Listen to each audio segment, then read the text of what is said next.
И я вас же спрашиваю, как вы так умудряетесь, что земля ваша, а вы живете по съемным хатам? И все, у меня элементарный вопрос, на который вы вообще ни один не ответил. Ну да, хорошо, вот ваша земля. Что вы имеете на этой земле? Захаркали, заплювали, заблювали. Все, пиздарики. Вы даже отдыхать нахуй нормально, по сути, некоторые люди не умеют. Все засрут, блядь, все, что есть, все, что нет, все засрут, все засут, блядь, и поехали довольны Аджарагуджу домой.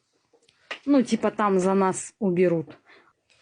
Это не мы ходим орем там, это не русские приехали с России и орут там типа, это наша земля, это наша земля. Да вы орете, ходите, это наша земля. Да все знают, что это наша земля. Казахстан это по-любому, ну никуда она не денется, земля. Только вы ходите, орете в обратную сторону, а вам говорят про другое, что ну и чё за вами вот это говно, которое вы насрали. А отдыхать вы нехило умеете. Хотим мы срём на нашей земле. Ну вот чего и следовало доказать. Вот про это я и говорю, да. Хотим мы срём на нашей земле. Вот именно. Зато орут. Вот вам, вот доказательства. Вот, пожалуйста.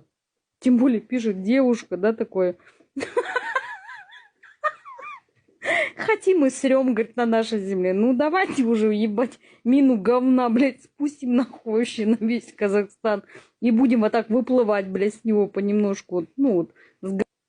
Как вот так-то? Земля ваша, а по съемным хатам скитаетесь. Вот вы даже сами разобраться между собой не можете, понимаете? Знаете, почему вы не можете между собой разобраться? Потому что вы больше голословите, да, и говорите земля, вот земля там. Так вы цените эту землю, но на ней никто не живет по факту-то. Если это ваша земля, вы должны ее выкупить, вы должны на ней жить. А вы сидите, вот голословите, моя земля, моя земля. Так это не ваша земля, вы ее не выкупили. Это земля общая, да? Земля общая, она не ваша. Вы ее не выкупили, эту землю.